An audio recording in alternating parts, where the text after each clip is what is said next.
Donc, crypto pour débutants, c'est comme le nom le dit, crypto pour débutants. Donc, c'est un programme de formation qui a 3 grands axes. Donc, on a 3 grands objectifs avec ça. La découverte, on veut s'assurer que les personnes découvrent l'univers crypto et blockchain. Premier objectif. Ensuite, l'initiation. Vous donnez les petites bases initiatiques. C'est quoi la crypto-monnaie, c'est quoi la blockchain, pourquoi ça existe, comment ça se passe, etc. Ce genre de petites bases initiatiques. Et enfin, le positionnement. Très important. La blockchain, c'est la technologie la plus vaste jamais créée par l'homme. Bon, c'est parce que l'information grandit aussi exponentiellement. Et on peut voir la blockchain comme étant Internet. Quand Internet est arrivé, on faisait tout physiquement. Pour aller à l'école, il fallait aller physiquement. Pour aller faire le commerce, il fallait aller au marché et tout et tout. Mais quand Internet est arrivé, Internet a dit quoi? Vous n'êtes pas obligé de tout faire physiquement. Vous pouvez faire ça digital, en ligne. Donc aujourd'hui, on retrouve les écoles en ligne. Quelqu'un est au Cameroun, il étudie en Chine, au Ghana, partout, partout. Le commerce également, il y a le e-commerce en ligne. Même l'école, j'ai déjà dit l'école et tout, on fait pratiquement tout en ligne. Vous voyez que Internet est venu recréer le monde physique en ligne. Parce qu'il y a des gens qui ne vivent qu'en ligne. Hein. Il y a des gens qui sont chez eux uniquement en ligne. Comme moi j'ai vu seulement en ligne. Bon, on va sur le terrain un peu et tout et tout. Vous voyez, c'est Internet qui a fait ça. La blockchain, c'est comme Internet. Juste que Internet est venu dire, vous n'avez pas besoin de faire physiquement, vous pouvez faire digital. La blockchain vient maintenant dire, vous n'avez pas besoin, vous n'êtes pas obligé de faire ça centralisé. Parce que Internet a fait ça digital, mais centralisé. De façon à ce qu'une banque gère tous ses clients. Un site Internet comme Facebook gère tous ses clients. Facebook a 2 milliards d'utilisateurs, c'est un quart de la population mondiale. Et ça cause des problèmes. Parce que quand c'est hyper centralisé, ces entités ont trop de pouvoir. Et ça crée toujours des abus. La blockchain vient tout simplement donc dire qu'on peut changer ce paradigme-là. Et au lieu de tout centraliser, on peut décentraliser. Donc tout ce qu'on connaît dans le monde entier, là, ça peut se reproduire dans la blockchain. Donc c'est exactement comme quand Internet est arrivé. Et aujourd'hui, on va le voir, tous les acteurs sont en train de migrer également vers la blockchain. Il y a déjà le Facebook dans la blockchain. Il y a le Facebook décentralisé. Il y a les gouvernements décentralisés. La gestion des titres fonciers, il y a ça déjà décentralisé. La monnaie, il y a ça décentralisé. C'est ça la crypto-monnaie. C'est la monnaie décentralisée. Donc vous voyez que tout le monde entier est en train de se recréer dans la blockchain. Et c'est pour ça qu'ici on parle de positionnement. Pour que chacun de vous ait assez d'informations pour savoir que, ok, selon mon secteur d'activité, selon mon tempérament, selon mes objectifs, selon mes tendances, je vais aller dans le sens-ci. Soit trading, peut-être holding, peut-être finance décentralisée, ou bien je vais être un entrepreneur dans le secteur de la crypto et de la blockchain. C'est possible, je vais offrir des services. Donc, voici les 3 grands axes de cette formation-ci. Et on va donc travailler sur ça durant ce mois-ci. Et ce que je rappelle aussi, c'est que cette formation-ci, exactement comme on va faire ici, c'est disponible en ligne également pour les personnes qui ne sont pas sur place. Ici, on a fait ça en présentiel parce qu'on est ensemble à Douala. Il faut qu'on va pouvoir quand même faire en ligne pour tourner ensemble sur place. Donc, on se rencontre. Donc, si vous voulez réviser, revoir certaines choses, vous pouvez aller en ligne. C'est aussi gratuit là-bas et vous revoyez ce qu'on a fait ici. Donc, tout ça est en ligne aussi, juste pour que vous sachiez. Ok. Ceci étant dit, on va donc passer au premier module qui est le mindset et la motivation pour gagner en crypto. À chaque fois que je commence avec ce module-ci, j'ai toujours des réflexions. Parce que pour moi, c'est tellement important et je me demande toujours, je commence par où? C'est-à-dire, ça concerne tellement tout le monde que c'est le module le plus important. Parce que tout ce que je vais vous donner en ce qui concerne la crypto et la blockchain, là, tout le monde peut trouver ça. Hein?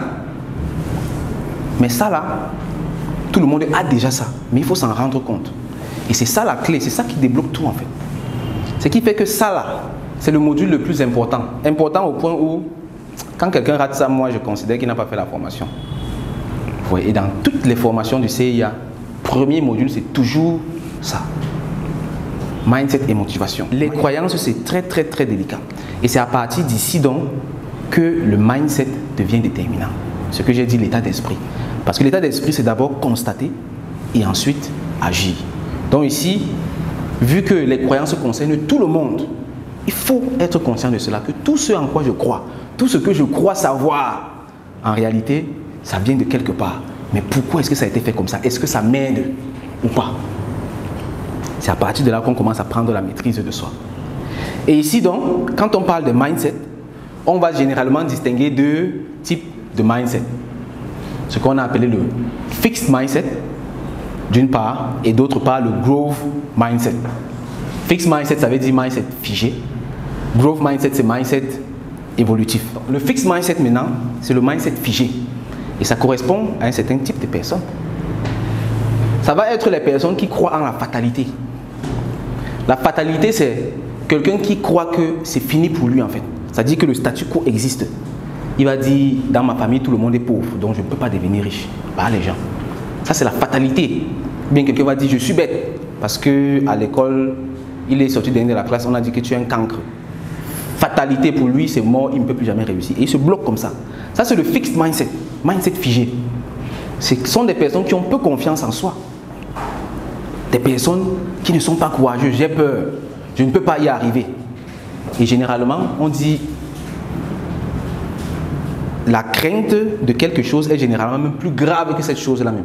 Il y a des gens qui ont tellement peur de quelque chose, pourtant ce n'est même pas encore arrivé. On va composer, mais on a peur d'échouer, au point où on va échouer maintenant.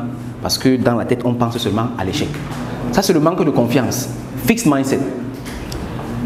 Des personnes également qui ne se sentent pas responsables de ce qui les arrive. Ça, c'est le fixed mindset. Et ça, c'est quelque chose qui arrive à beaucoup de personnes, même par réflexe. Ça va être la faute du gouvernement. Si ce n'est pas le gouvernement, ça va être la faute des parents. Si ce n'est pas les parents, ça va être la faute de ceci, de cela. La faute de tout le monde, sauf sa faute à lui-même. Ça, c'est le fixed mindset. Et ici, c'est un gros danger parce qu'à ce moment-là, dès que tu te décharges de quelque chose, c'est comme la drogue. Et c'est prouvé scientifiquement. Le fait de rejeter la faute sur quelqu'un d'autre, c'est comme une drogue. Parce que ça va te donner un petit sentiment de satisfaction là. Tu vas croire que non, c'est pas moi qui ai fait, c'est pas grave. Et ça libère l'adrénaline et tout et tout. Mais ce qui se passe, c'est que ton cerveau s'endort et il passe en mode ok, ça va. Imaginons un chômeur qui dit que c'est la faute du gouvernement. Ok, c'est la faute du gouvernement, il n'y a pas de problème. Mais après, qu'est-ce qui se passe? Tu vas rester au chômage, le gouvernement reste le gouvernement et qui perd? C'est toi qui perds. Ça, c'est le fixed mindset. Le fixed mindset, c'est aussi les personnes qui critiquent tellement. Tout le temps, critiquer, critiquer, critiquer, critiquer. Parlent trop des personnes. Ils vont toujours parler des personnes. Et généralement, on dit, les petits esprits parlent des personnes. Les esprits moyens parlent des événements. Et les esprits supérieurs parlent des idées. Vous allez voir, les petits esprits vont toujours dire, telle personne a fait ça, telle personne a fait ça, c'est elle, c'est ça, c'est ça. Tu as vu celui-ci, tu as vu comment il s'est habillé, tu as vu, tu as vu, tu as vu, tu as vu. Petits esprits, fixed mindset. Maintenant, les esprits moyens vont parler des événements. Oh, tu as vu le match de football? L'autre a son concert. Oh ça, oh ça, oh ça, oh ça, oh ça, oh ça. Ça, c'est les esprits moyens, pas les événements. Maintenant, les esprits supérieurs parlent des idées. J'avais vu une conversation, Dangote et puis Bill Gates. Ils avaient organisé une rencontre. Ils cuisinaient ensemble en parlant. C'était un débat décontracté, quoi. On les filmait. Les gars parlent. On va changer le monde, on va sauver le monde, il faut qu'on éradique la pauvreté du monde. Bon, j'ai fait ça, j'ai fait ça. C'est-à-dire les gars sont en train de parler de changer du monde comme si nous on est en train de causer de rien du tout, quoi. Ou bien Elon Musk, tout le temps il est en train de parler, on va faire comment quand la Terre ne sera plus vivable. Il faut déjà apprêter comment on va faire pour aller vivre sur la Lune. Voici les grands esprits. Et c'est pour ça qu'ils sont supérieurs à la moyenne de la population. Contrairement au fixed mindset qui parle tout le temps des personnes. Ça, c'est le fixed mindset. Le mindset figé, les perdants. De l'autre côté, maintenant, on a le growth mindset. Le growth mindset, je parle de l'autre côté aussi, ce sont des personnes qui sont convaincues qu'elles sont responsables de tout ce qui leur arrive en bien comme en mal. Je suis responsable de tout ce qui m'arrive en bien comme en mal.